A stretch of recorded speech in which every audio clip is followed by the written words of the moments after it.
तो इसमें solid state में हमने कल पढ़ा था कि सॉलिड कैसा होता है और लिक्विड और गैस।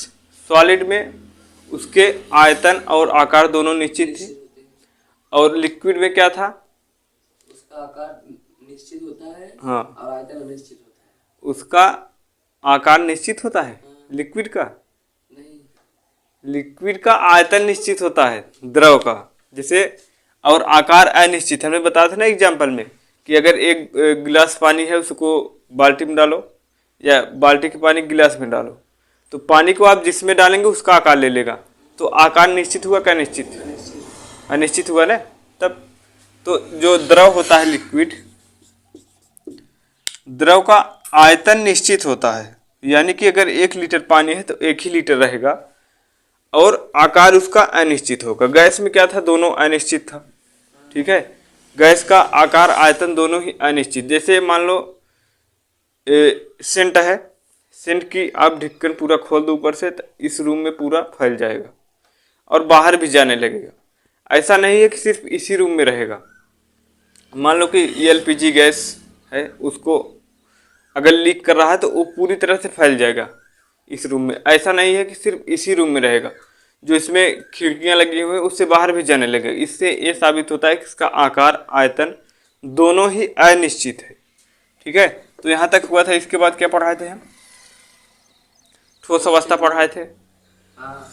और इंट्रोमॉलिक्यूलर अट्रैक्शन फोर्स पढ़ाए थे ना, अंतर आणविक आकर्षण बल। हाँ। ये क्या था? Force acting on two molecule is called intramolecular attraction force. किन्हीं भी दो अणुओं के मध्य कार्य करने वाले आकर्षण बल को अंतर आणविक आकर्षण बल कहा जाता है। यही होता है ना। हाँ ठीक। इसके बाद क्या है? अब देखो आगे आज का क्या पढ़ना है। द्रव्य पदार्थ से देखो कितने प्रकार के होते हैं। सबस्टेंस,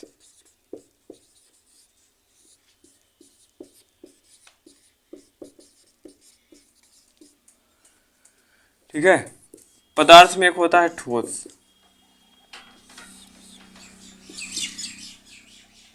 जो कि आप लोग पढ़ चुके हैं। ठोस,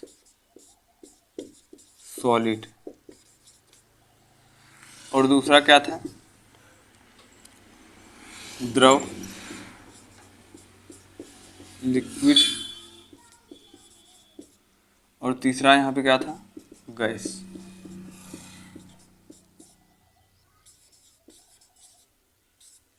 ठीक है। अब देखो सॉलिड में 2 प्रकार के होते हैं। सॉलिड भी एक होता है क्रिस्टली, हाँ,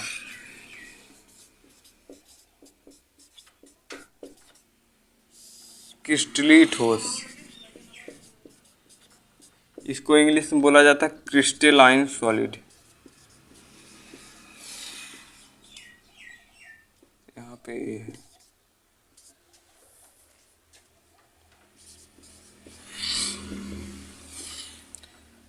और फिर दूसरा होता है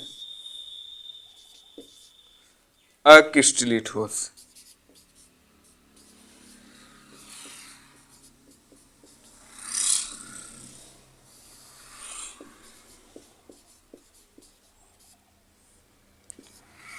एमार्फस,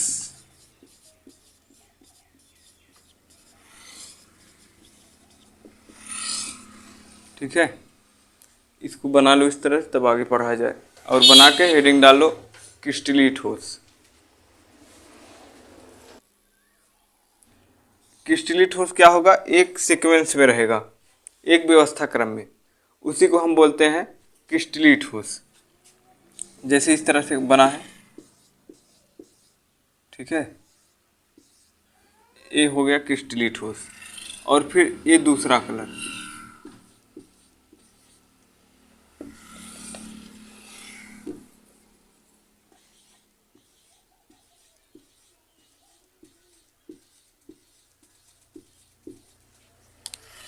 ये क्या होंगे? एक व्यवस्था क्रम में होंगे, इसी को हम बोलेंगे क्रिस्टली ठोस।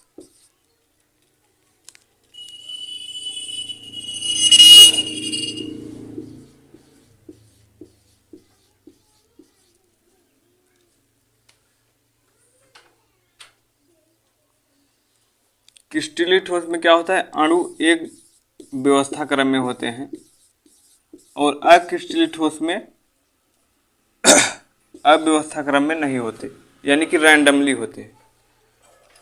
तो crystalline solid are those solid which molecule are in sequence.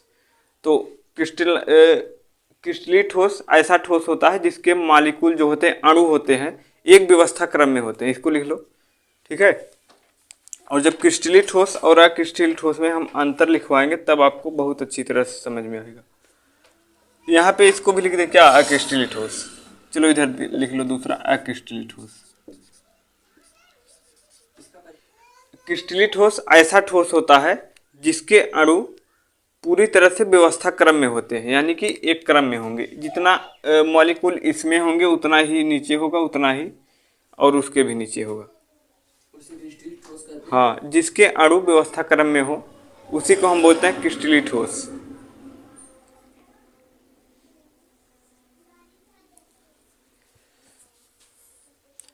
और ये लिख लिए, जिसके अणु व्यवस्था क्रम में होते हैं उसी को हम बोलते हैं क्रिस्टलीय ठोस। इसकी ज्यामिति निश्चित होती है, ये भी लिख लो, इसकी ज्यामिति निश्चित होगी।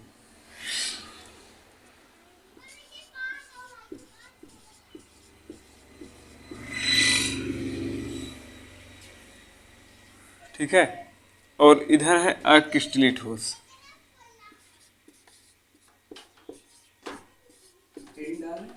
हाँ, इसको भी लिख लो।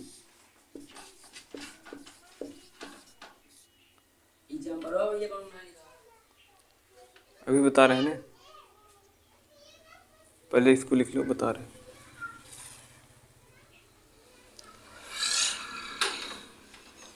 अक्रिस्टलीय ठोस एमॉर्फस सॉलिड, इंग्लिश इसका लिखे थे ना, अक्रिस्टलीय ठोस ऐसा ठोस जिसके अणु एक निश्चित व्यवस्था क्रम में न हो उसी को हम बोलते हैं अक्रिस्टलीय ठोस।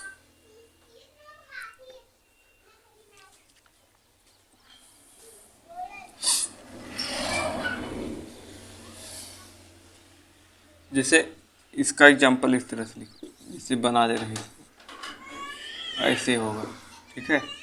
तो इसमें तो पूरे आप जब देखेंगे कहीं बुक में तो इसको, इसमें पूरे एक रंग है ना, ब्लैक कलर का, फिर नीचे है रेड, और यहाँ क्या आ जाएगा, यहीं पे आ जाएगा रेड, ऐसे इस तरह से। यहाँ फिर से ये हो जाएगा, अणु कई प्रकार के हो जाएंगे, फिर यहाँ से इस तरह से एक व्यवस्था क्रम में नहीं होंगे, इनका कलर सेम नहीं होगा।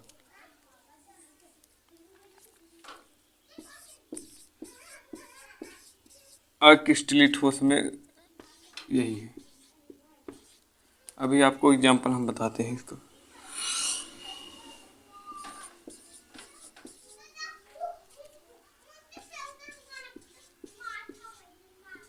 अब यहाँ से आप लोग अंतर देख पा रहे हैं, अक्रिस्टलीय ठोस कैसा है, क्रिस्टलीय और अक्रिस्टलीय, ठीक है। और ये भी लिखो, क्या लिख लिए, क्रिस्टलीय अक्रिस्टलीय ठोस ऐसा ठोस होता है जिसमें अणु अनिश्चित क्रम में हो, यह लिखे हो ना, अनिश्चित क्रम में न हो।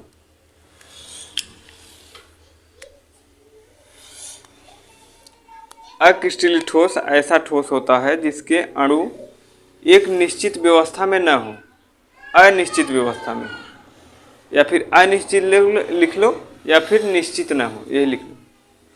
और इनकी ज्यामिति अनिश्चित होती है।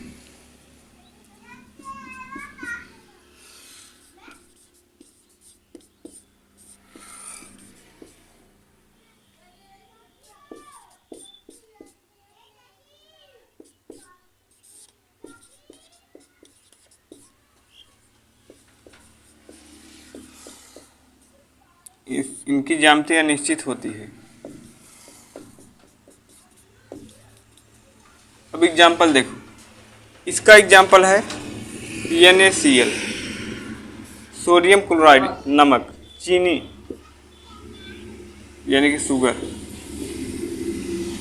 और सोडियम कार्बोनेट Na2, हाँ Na2CO3, हाँ सोडियम क्लोराइड यानी कि नमक, और सोडियम कार्बोनेट जानते हो क्या होता है, जो सोडा होता है जिससे कपड़ा धोया जाता है, वही है सोडियम कार्बोनेट। और एक होता है धावन सोडा।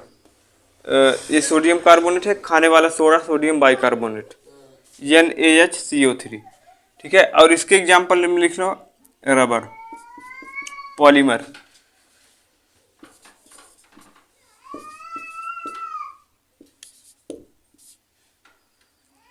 और एक पॉलीथीन जो भी है इसमें, जिसमें पॉली शब्द लगा हो, वो क्या है, अक्रिस्टलीय ठोस।